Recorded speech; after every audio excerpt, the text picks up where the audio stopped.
మీకు తెలుసా? జియో హాట్స్టార్ డిజ్నీతో విలీనమైన తర్వాత 10 కోట్ల పేడ్ సబ్స్క్రైబర్లు దాటేసింది. ఇదే సమయంలో please share and subscribe for more updates. Amazon prime 1.8 కోట్లు, నెట్ఫ్లిక్స్ 1.5 కోట్లు. అంటే మార్కెట్లో అసలైన గేమ్ చేంజర్ ఎవరో మీకే అర్థం అవుతోంది కదా. ముఖేష్ అంబానీకి మార్కెట్ను డిస్రప్ట్ చేయడం అంటే అసలు అర్థం. అయితే సాధారణ మనుషులకు అర్థమయ్యేలా ముఖేష్ అంబానీ జియో మార్కెటింగ్ స్ట్రాటజీలు ఇవే: దగ్గరగా తీసుకురావడం, ధరల యుద్ధం, ప్రైసింగ్ డిస్రాప్షన్. మొదట జియో సిమ్తో డేటాను ఉచితంగా ఇచ్చాడు. తర్వాత జియో సినిమా, ఐపీఎల్ వంటి కంటెంట్ ని ఫ్రీగా అందించాడు. ఇప్పుడు హాట్స్టార్ తో కలిసిపోయి ఓటీటీని మధ్య తరగతి కుటుంబానికి అందుబాటులోకి తెచ్చాడు.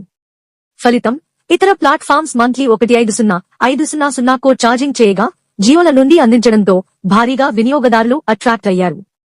భారీ కంటెంట్, జనాన్ని నిలిపే కంటెంట్. ఐపీఎల్ వంటి లైవ్ స్పోర్ట్స్ ఉచితంగా ప్రసారం. బాలీవుడ్, టాలీవుడ్ పెద్ద సినిమాలు వేగంగా రిలీజ్. డిజ్నీ హాట్స్టార్ కంటెంట్ ను కలిపిన తర్వాత బాలల నుంచి పెద్దల వరకు ఎవరికి అయినా చూడదగ్గది ఉంది. ఫలితం, వారికి కావాల్సినవన్నీ ఒకే యాప్ లో ఉండటం వల్ల జనం సబ్స్క్రైబ్ చేయడం మొదలుపెట్టారు. OTT mobile internet bundle strategy. Jio fibre లేదా జియో ప్రీపెయిడ్ తీసుకుంటే ఓటీటీ ఫ్రీ. అంబానీ స్ట్రాటజీ: ఒకే కస్టమర్ నుండి ఎక్కువ సేవల కోసం చెల్లింపు. ఫలితం, వినియోగదారులు చౌకగా డేటా, ఓటీటీ, ఇంటర్నెట్ పొందుతున్నారు. ఇదే మెయిన్ స్ట్రాటజీ.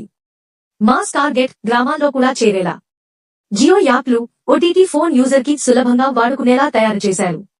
చిన్న డేటా ప్యాక్స్, స్థాయికి తగ్గ ప్లాను అందించారు.